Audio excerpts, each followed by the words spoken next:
right, Jeremiah 7. Indeed, God is amazing, and he doesn't need me to say it, but sometimes maybe I just need the reminder.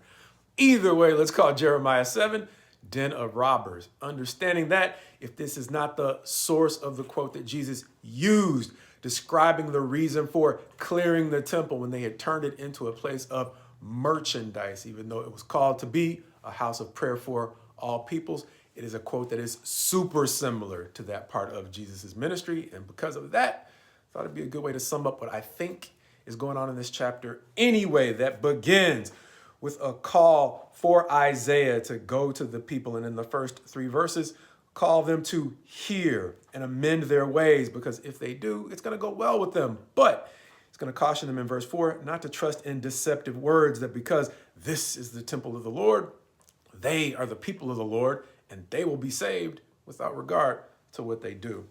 Verses 5 through 7 are going to say, no, for if you truly amend your ways, do justice, stop oppressing the sojourner, the fatherless, and the widow, you stop murdering the innocent and idolizing things that cannot save, then you will be saved. However, if you trust in deceptive words, it's not going to go good. So in verses 8 through 11, he is going to talk about the way in which they have repurposed his house into a place where they will be able to do all these things and essentially whatever they want to do, and then come and say, we are delivered. No, he's saying it's going to be quite the opposite, because at this point, they're not only doing that, but they're going out from their deliverance to repeat some of the very same shady things. And for that reason, he is giving them an example in verses 12 through 15. Go and see what he has already done to Shiloh and understand Shiloh's past is going to be their future. I'm going to guess that's destruction. I'd have to look it up to remember specifically, but in this chapter, he's using it as an illustration of past destruction that is once again going to repeat itself if they do not, as he said, amend their ways. As he's going to say, therefore you, seeming to speak to Isaiah, do not even pray for them. Why? Because have you not seen the things that they have been doing? Therefore, he's going to seem to say in verse 21, his anger is going to burn against them unquenched. Why? Because in verses 22 through 26, he's going to recall the way in which he gave them a simple command as he actually delivered them out of the land of Egypt, and that was to obey. But he added the laws of sacrifice and burnt offerings, seemingly because they refused to obey the simpler set of commandments that he gave them leaving the land of Egypt. And then likewise, he's going to say that he intervened, or what we would call, he gave them an intervention through the prophets, but they would not listen in verses 27 through 29, letting Jeremiah know that just as they did not listen to the prophets then, don't plan on them listening to you now. Instead, expect them to continue on in disobedience, hating discipline, and likewise hating truth until he finally brings the consequences that he has promised.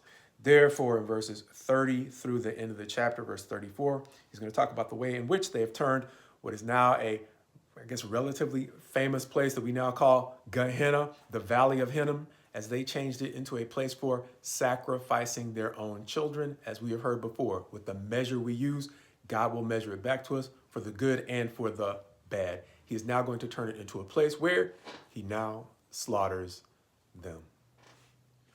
The 2 things that stood out to me most in this chapter, quite possibly being a dominant theme and a sub-theme. The dominant theme being justice, thing that we have heard in many a chapter and many a book leading up to this point. And it's going to point forward to the way in which God himself is going to sum up what he has asked of his people then and quite possibly now. What has God asked of you except to do justice, to love mercy, and to walk humbly with your God? Once again, Jeremiah seems to be giving us a waypoint or a midpoint in the story in which God is going to sum up what he really wants out of his own mouth. He's telling them once again, one of the things that is going to mark his mercy is whether or not they are going to be merciful to one another by, in this case, at least showing justice in their decisions. Beyond that, the lesser theme is, as we mentioned in verses 22 through 26, the less he could trust them, the more restriction or the more laws he put on them, specifically saying he did not add the laws of sacrifice and burnt offering until they chose to repeatedly do things that were simply unhealthy for the life in the community of Israel as he was trying to establish them as a nation. And not just a nation, the greatest nation on earth, which, as we saw in the Kings and the Chronicles, they actually seem to become under the reign of Solomon.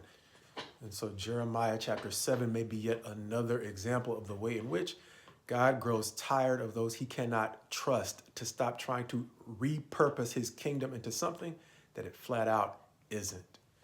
As he seems to be moving from a time in which he is willing to contend with those who require more supervision and more laws to a time when he can enjoy being around a remnant that he can genuinely trust with fewer laws and more freedom.